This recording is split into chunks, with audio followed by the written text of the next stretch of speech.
jury has heard testimony from ex-girlfriends, graphic testimony. They've heard testimony from people who facilitated. Oh, savage!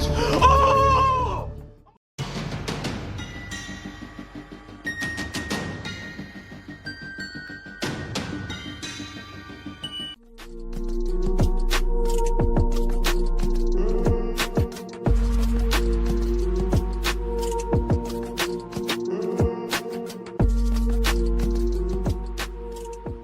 The Diddy Files.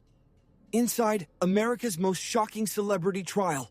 Give us some love and subscribe, like and comment at Black Rumors TV. We continue our live coverage with Episode 11, Witnesses to Power.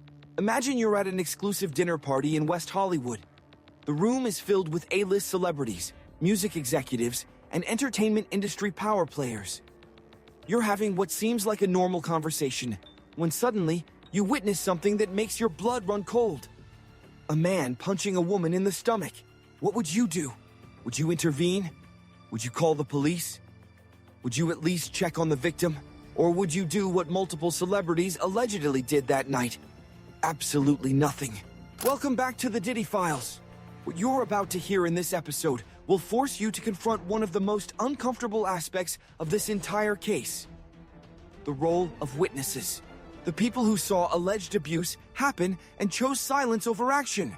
The celebrities who had the power to speak out, but decided their careers were more important than someone else's safety. Let's start with that dinner party in West Hollywood.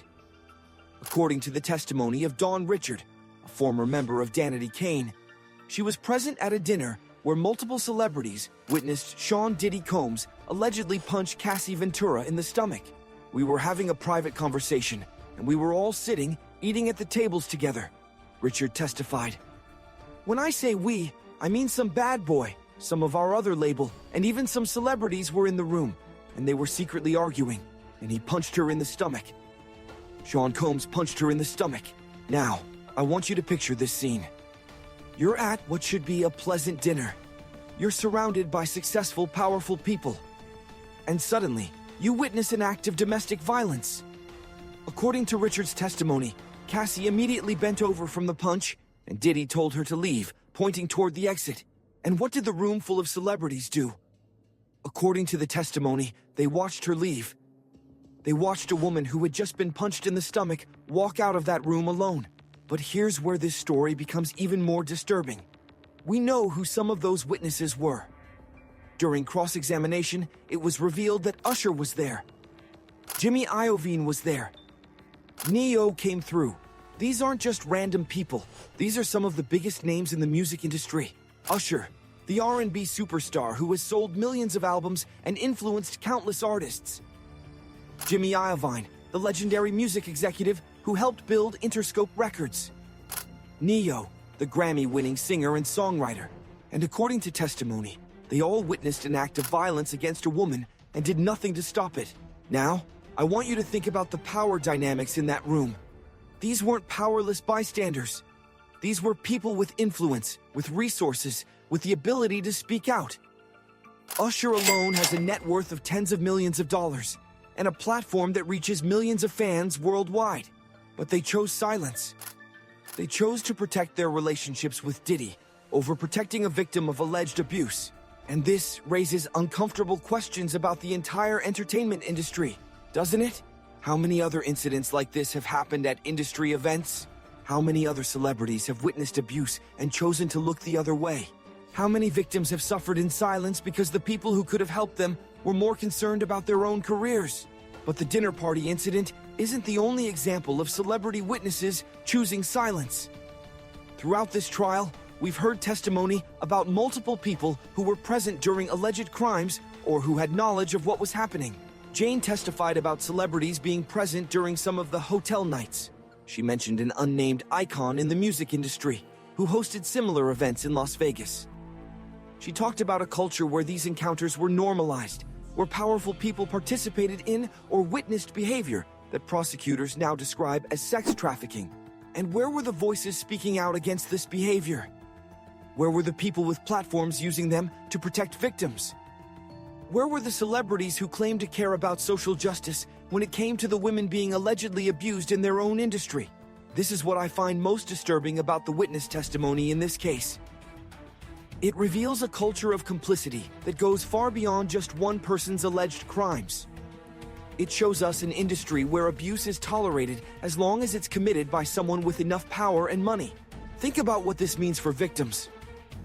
If you're being abused by someone powerful, and you know that even celebrities, people with massive platforms and resources, won't speak out against that abuse, how hopeless must you feel? How isolated? How convinced that no one will ever believe you or help you? And this connects to everything else we've learned in this trial. The systematic nature of the alleged crimes. The network of people who enabled the behavior. The culture that protected the powerful at the expense of the vulnerable. But it also raises questions about our own complicity as consumers of entertainment. How many of us continued to support artists who we suspected might be involved in questionable behavior? How many of us chose to separate the art from the artist instead of demanding accountability? Now, I want to be clear about something. Being a witness to a crime doesn't necessarily make you legally responsible for that crime. The celebrities who were present at that dinner party, who witnessed the alleged punch, who saw other incidents, they're not on trial here. They haven't been charged with any crimes. But that doesn't mean they don't bear some moral responsibility, does it? When you have a platform, when you have influence, when you have the power to speak out against injustice, don't you have an obligation to use that power to protect others? And this brings us to one of the most important lessons of this entire trial. The danger of celebrity worship. We live in a culture where we put famous people on pedestals, where we assume that wealth and success equal virtue and character. But this case is showing us something different. It's showing us that celebrity culture can also be a shield for predators. It can be a way to silence victims. It can be a system that protects the powerful at the expense of the vulnerable. The witnesses who stayed silent, who chose their careers over someone else's safety, who decided that their relationship with a powerful person was more important than speaking out against abuse. They're part of that system.